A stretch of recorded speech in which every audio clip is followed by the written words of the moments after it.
Hello and welcome to the Villa Park podcast. It's me, Rich, and football is back. Very, very nearly back anyway. And joining me to preview Aston Villa against Crystal Palace, our opposition preview.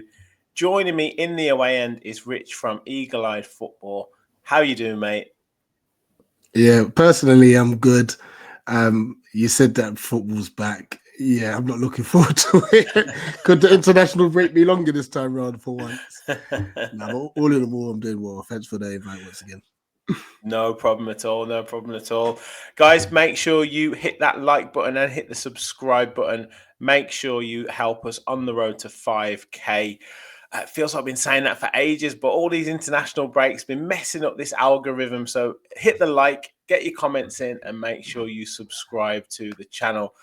So, Rich, Aston Villa versus Crystal Palace. Second time we've faced each other so far this season. You obviously got the win in the Carabao Cup. Obviously, Premier League coming up on Saturday. And before we get into the game and the kind of mechanics of Villa v Palace this weekend, what have you made to Crystal Palace's, I guess not now, start to the season? We're kind of 11 games in.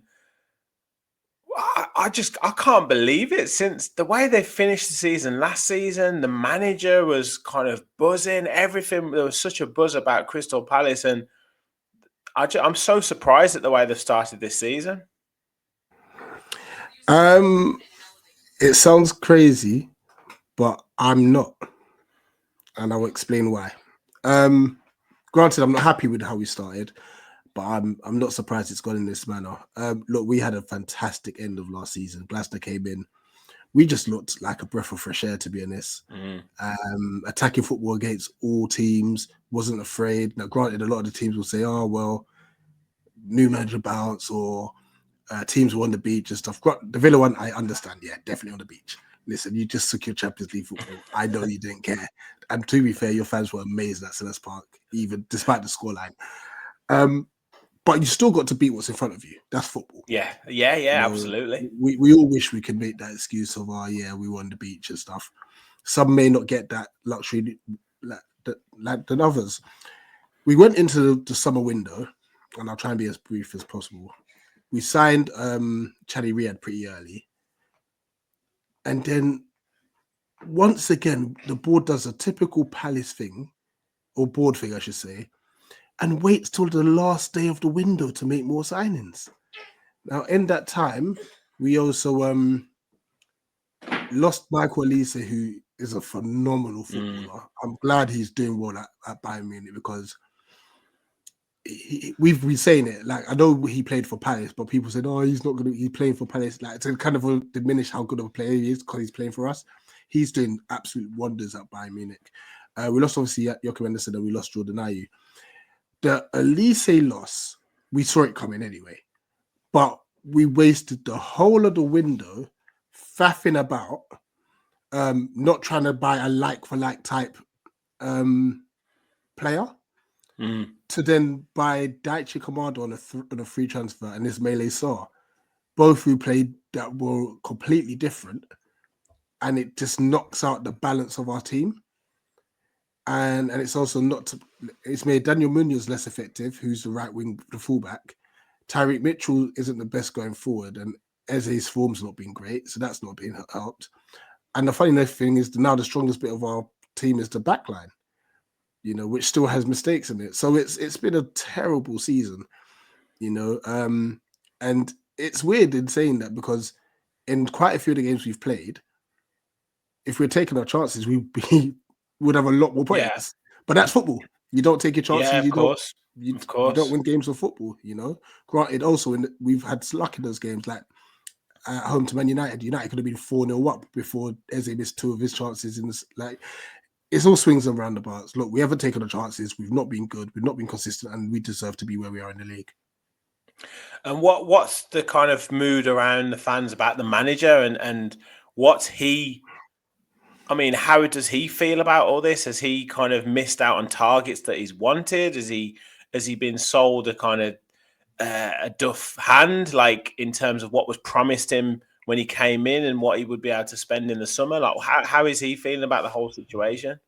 So to answer the first part, the fans are still behind the manager, Mm. because I think they see the bigger picture and that it's not his fault. Granted, he's had stubborn moments with regards to playing players out of position, experiments with players with like Daichi Command experiment hasn't worked regardless. Yes, he's a free transfer. He's a poor free transfer at that. He may come good in the future, but right now he's been terrible for us. But when we look at the summer window and the board, Glasner was crying out for his transfers to be done early. Mm. Like he even told Mateta to leave. He was on international duty with France for the Olympics and asked him to come back early because we hadn't made adequate signings. Eze, Water, Lerma, Munoz, Henderson, Gahey, all made international finals. And then we're forcing them back to start the season. So it's not the greatest of preparation. They haven't really had a break, nor had they had a proper preseason. And that was all because our board didn't buy players that he wanted. And the work, like I said earlier on, the most cardinal sin is trying to rush sales in the last day of the window. Yeah. And I mean, I think it's been a difficulty for lots of clubs this time around with the Euros and with everything else that's going on with the PSR deadline. It was almost like a soft deadline of June 30th. Clubs needed to make sales for that and then see where they were to then sign players coming back at different times from international duty. So it's been a bit of a crazy one with the window. But are you seeing any sort of green shoots of recovery, in terms of results prior to the international break? You're seeing players kind of getting used to the system again? It's a weird one because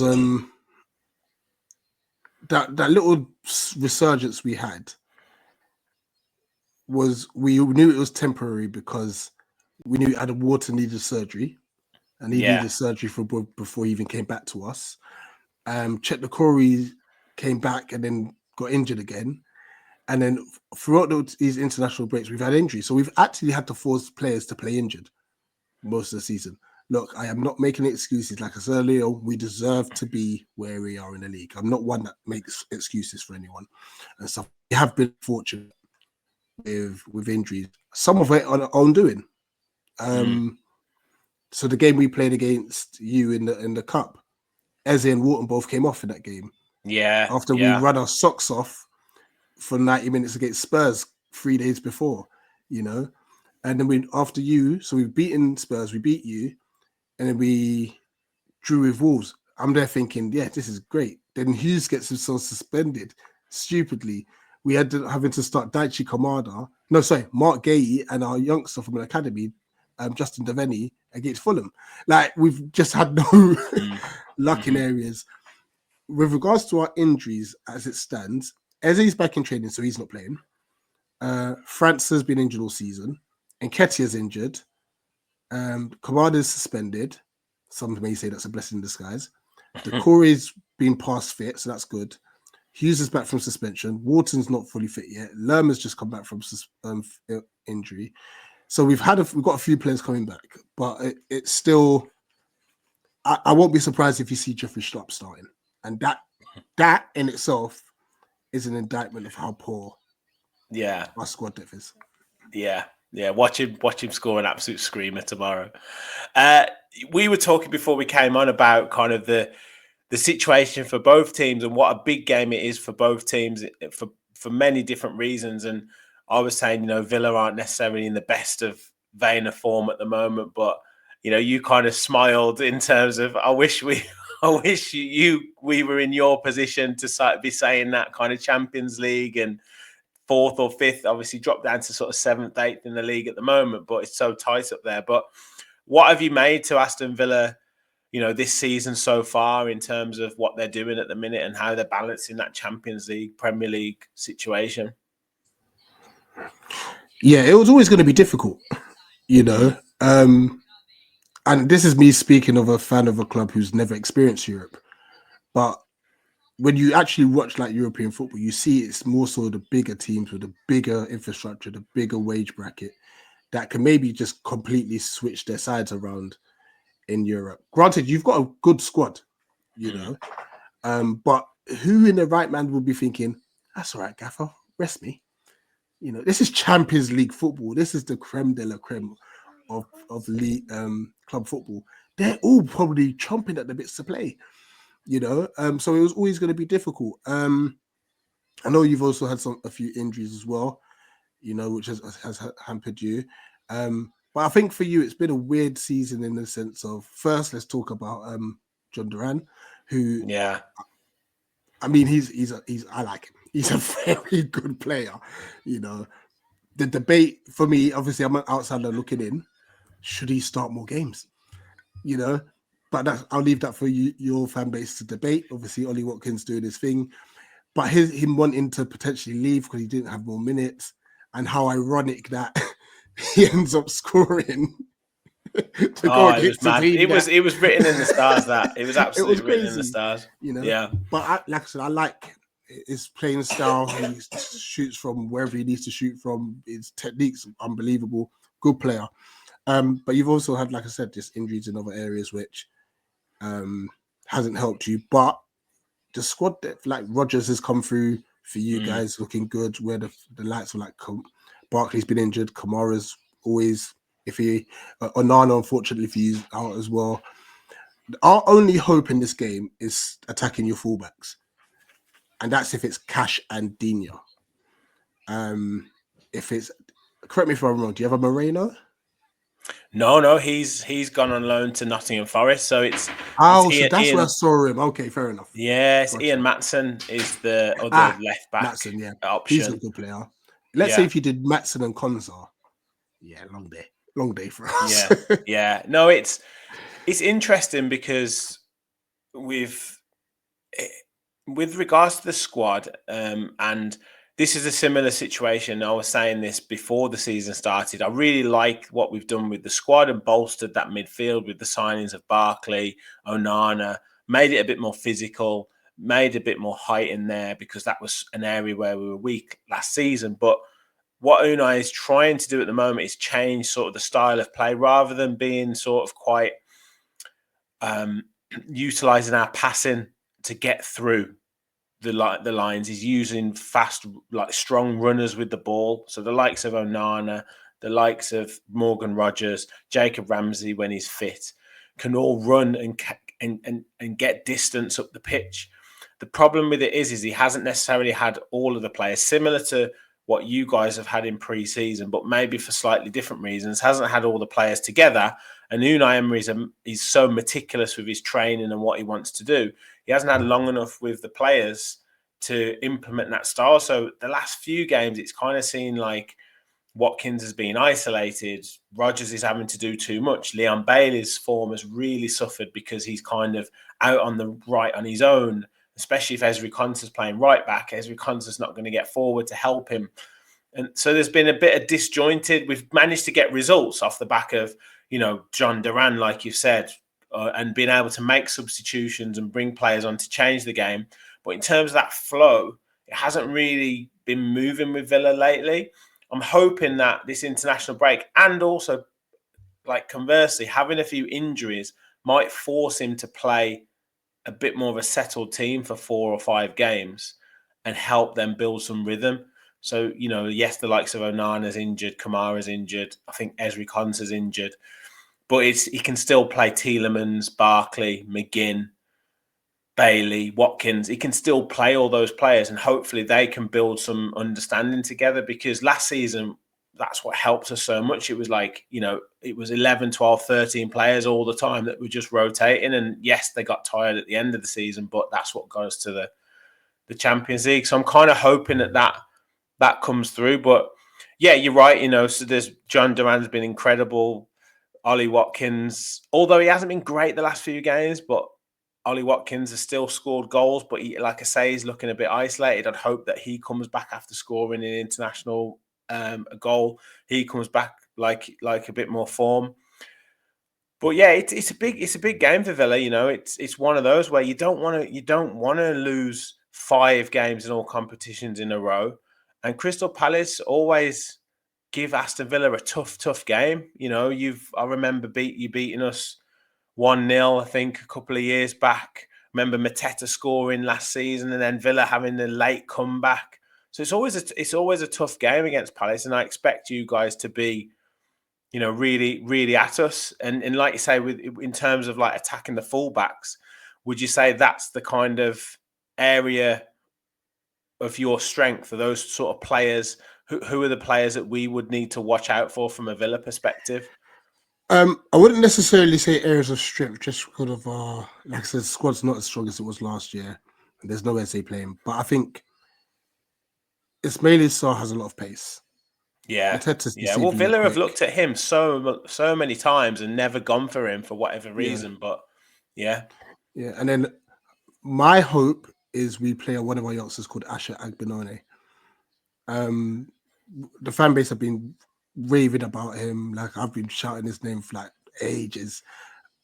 He's got Wilf Zaha-esque vibes, and that's a bold statement to make for a youngster. But it's like the fan base are already dubbing him Zaha 2.0. Just his ball manipulation, his fearlessness. It's funny because he came in against Forest, and as soon as he got the ball, he's taking the player on. We've not had that all season. Came on against Fulham. Jeffrey Schlupp came on like with 30 minutes ago. He came on with like 4 minutes of normal time plus the 6 added time. He had more touches than him. He had more touches than Jeffrey Schlupp. And it just shows that like he's a young, fearless player. Once again, another player with pace. Yes, granted, experience might do him in games like this, but I think we need to. I'm hoping Glasner takes that step in just being bold and saying, "No, I'm just going to trust him. I'm just going to trust him because, like I said, if they can run at the fullbacks, it gives us a chance." I'm not expecting anything from the game, to be honest with you. We were debating this on our preview, and big up for Martin Leonard joining us. So we were talking about it yesterday. That do we press you like how we did in the Carabao Cup? But granted, you've got better centre backs playing. Like Pau Torres, his press resistance is really good, and he'll pick up a pass and split us like open. Or do we sit back and try and play on the break, which kind of nullifies, if it is a Watkins, try and nullify the spacing behind? Because to be fair, our defenders Chalobah, Guehi, and Lacroix are quite quick. So we've got a decision to make. Do we go for the press or do we not? If we do anything in between, like a mid block, we're finished. You're going to pass it around us. You can't. You've got to commit to something. Something. Commit to something. Yeah. I mean, you mentioned Pau Torres there, and he is fantastic at sort of progressing the ball, keeping the ball under pressure. But when he's faced up against a really strong physical centre forward, that's where he struggles. And he struggled against Mateta last season, I believe it was, when he spun him. And he struggled against Jimenez this season against Fulham. Yes, granted, we went on to win both games, but Aston Villa don't keep clean sheets, and Mateta will certainly target Pau Torres if he's playing, and if both are playing, and that's an area where I'm quite concerned because if Mateta gets a head of steam, he's not always the most graceful of players or anything like that, but once he gets going, he's very, very difficult to stop. No, absolutely, but that once again goes down to how we operate, how we play. Yeah, so it sounds mad, but I would rather us play on the break because Pau Torres on the break won't like to face that pace. Granted, if he's got like Ezri Konsa next to him, that could be the cover.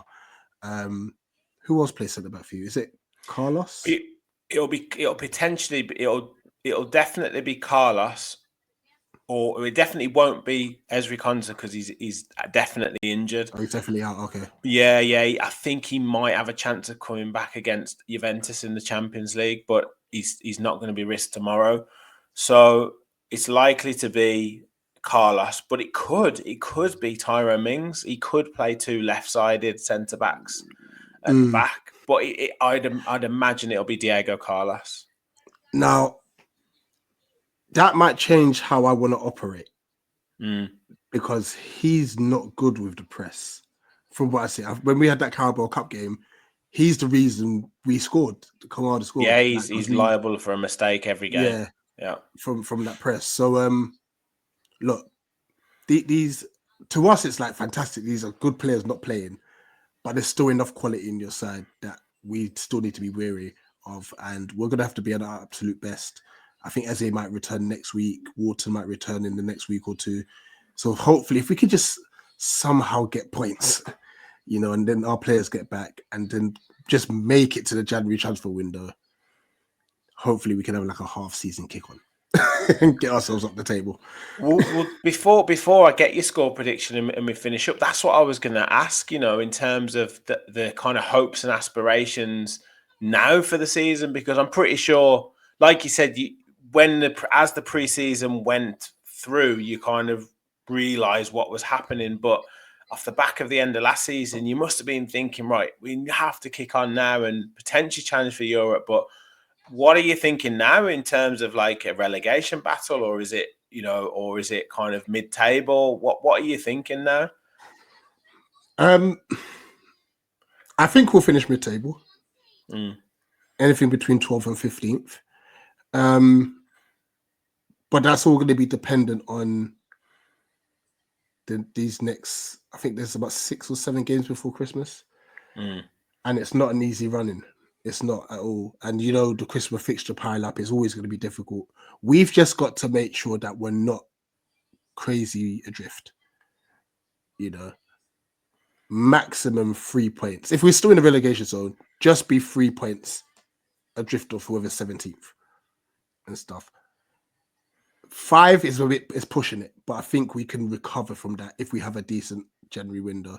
So as it stands, all those hopes and aspirations of a Europe push was the moment we got to the last day of the transfer window, we're seeing players coming in, we're like, scrap that. That's gone. Let's just get to hopefully a mid-table finish. The only issue with that now is Glasner will have a decision to make because he signed a 2-year deal. Does he then walk?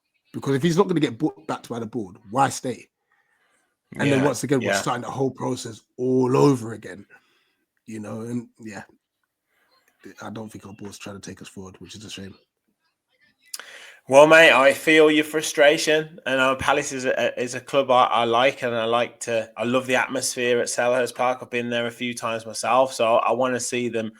After Saturday, I want to see you guys do well, of course. So, I wish you all the best, man. But give us a score prediction. I don't know if you've been too encouraged so far, so I don't know what I'm going to necessarily expect here from a score prediction. But what are you saying for Saturday's game? Before you told me Konsa was out, and I know obviously Onana's out, I did say 3-1 Villa. I might say, and I'll say 2-1 Villa, just because your defenders aren't as good playing out from the back. Yeah. I mean, Pau Torres is, yes, but we might try to isolate him so to nullify him getting the ball. However, if you get the ball quick into the midfield, it could be anything. It could be anything. Do I change to 2-1 or do I keep it as 3-1? Like I said, I don't think we're winning. I just don't know what the score will be. I'll stick with 3-1 Villa. To be fair, that was gonna be my prediction, 3-1 Villa. We definitely won't keep a clean sheet because that's just not what we are at the moment. And like you said, with regards to Diego Carlos potentially being in there, even Tyrone Mings potentially being in there, there's definitely a potential mistake in one of those two players. Matty Cash is there as well. But I am expecting a bit more of a bounce from Villa, and we haven't seen that kind of fast start that we've had of last season. So I'm hoping to kind of see that back, and maybe we'll go 1 or 2 up, and then kind of Palace, you guys will score, and then we might get another one to seal it. So that's what I'm going to say: 3-1 win to Aston Villa, and kind of get us back on track. But yeah, obviously, as I say, mate, hopefully you guys push on for the rest of the season. I don't like seeing Rich down and in the dumps, mate. I want to see you encouraged and positive and buzzing for Palace. So I've already got the acceptance stage of like Palace at the minute, so. But yeah, man, thanks so much for jumping on. Where can people pleasure. find you and your channel? Because you do some great stuff. No, I appreciate you. Yeah, so that's Eagle Eyed Football on YouTube. Pretty much, if you put it on all socials, you'll find us. Yeah, fan cams, matchday vlogs, all of that. Yeah, none of us are down at Villa tomorrow, unfortunately, but we will do like post-match fan cams after we've seen the game and stuff. And yeah, you either see a smile or a frown. Either way, I'm sure you'll be entertained. Exactly, and we're exactly the same as well. So yeah, of course, guys. Thank you very much for watching. Whenever this is out, we will also doing our full match preview with the lads as well. So make sure you catch that.